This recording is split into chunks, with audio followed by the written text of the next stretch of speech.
on se parle. Alors, je vous lis le communiqué de Lionel. Nous apprenons avec stupeur ce matin l'interpellation de 5 agriculteurs dans le département de la Haute-Garonne à 6 heures du matin avec placement en garde à vue, menottage devant leurs enfants et perquisition de leur domicile et exploitation. Suite à des manifestations, au minimum 5 de nos agriculteurs se sont fait interpeller comme des terroristes ce matin par la gendarmerie de Haute-Garonne sous ordre du parquet. Vous pouvez dire sous ordre du gouvernement, c'est exactement la même chose. Je condamne avec la plus grande des fermetés la réponse qui est faite aux agriculteurs par nos instances politiques et judiciaires suite à des manifestations pacifiques qui se sont déroulées pendant 2 mois. Oui, parce que je peux vous assurer que s'ils avaient voulu faire autre chose que du pacifique, faut dire les choses. Vous auriez vu des canons de CRS sur le toit. C'est pas du tout ce qu'on a vu, je tiens à le rappeler à tout le monde, quand même.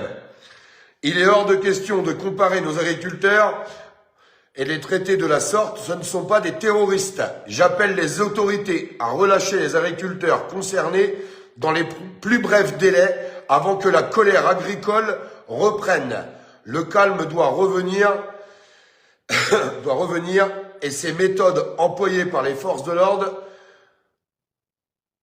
n'appellent pas à garder la raison. Alors moi j'irai un peu plus loin, c'est les méthodes prises par le gouvernement. Alors pour les gens qui voudraient les rejoindre, voici le nom détaillé des adhérents de la CR31 arrêtés à leur domicile ce matin. Serge Dubuc, il est en détention, en garde à vue, à Saint-Béat. Guillaume Mola, lieu Salis du Sala. Excusez-moi si j'écorche les noms, les prénoms, les villes, vous m'en excuserez, je fais au mieux. Nicolas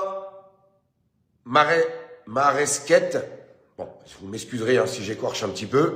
Arrêté chez lui ce matin, plus perquisition à la recherche d'armes, menotté devant son fils de 9 ans. Bravo, Les agriculteurs sont vachement bien traités. C'est pas des terroristes, ils ont tiré sur personne. En détention à la section de recherche du Muret. Stéphane Ponce, lieu confirmé, Muret.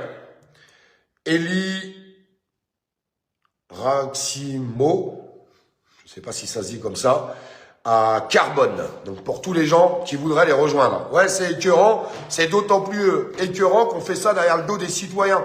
Donc je vous demande de passer l'info, s'il vous plaît.